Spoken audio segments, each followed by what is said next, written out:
હાલો guys, સ્વાગત છે અમારા નાના એવા બ્લોગમાં। અત્યારે મેં ક્યાં આવીશું નહીં તો લાસ્ટમાં જ ખબર પડશે, એટલે અમારા વિડીયો આખો જોવાનું કોઈ ભૂલતા નહીં હો। આઈનું મોસમ એટલે આઈનું મોસમ હો। તો હવે આપણે ગીત ચાલુ કરવી। ગડબડિયું મોસમ છે એલા આ ગડબડિયું મોસમ છે એલા આ ગડબડિયું મોસમ છે।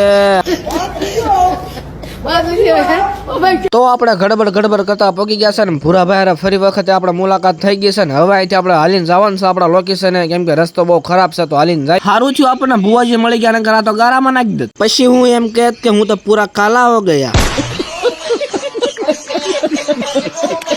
પછી આપણા ભૂરાભાઈ જંગલમાંથી એક ગેંડો લઈ આવ્યા ને પછી માઈન ગાડી બારી કાઢી હો।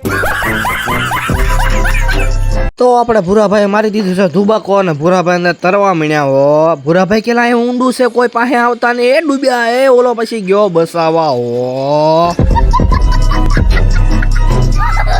તો અમારે પાણીમાં રેસ ચાલુ કરી દીધી છે, ભૂરાભાઈ ને સસિંગભાઈ ચાલુ કરી દીધી છે ને ભૂરાભાઈ ને ઓલા ભાઈ તો બે પાસા વળ્યા। પછી અમારા સસિંગભાઈ કે આજ તો પાછું વળવું જ નથી, હાંધા તોડ્યા ફાજરા વાળા હાકળથી ભાગ છૂટ્યા ભગબડ। પછી અમારા સસિંગભાઈ મરદના ફાડિયા પોગું થઈ ગયા છે અને આગળ પગી જાય ને કેટલું આઘું છે ને તમે જોવો છો અને પગી ગયા હો। તો આપણે નાઈ કાળા ભૂતડા થઈ ગયા છે ને હવે અહીંથી આપણે જવાનું છે ઘરે। તો આપણે હાલ્યા જતા તાર ઓલો કે લ્યો બરીક ફેલ થઈ ગઈ, મેં કીધું ન હોય બરીક ફેલ ન થાય। આપણને પછી ખબર પડી આપણી આગળની બરીક તો લાગે છે, પછી માન મારા ખોળિયામાં જીવ આવ્યો। હાસુ મિત્રો, આપણા ગાડીની બ્રેક ભાંગી ગઈ છે અને હવે આપણે થઈ ગયા છે હાલતા, ક્યારે આપણે માઇન ઘરે પગ્યું તો મારો રામ જાણે હો।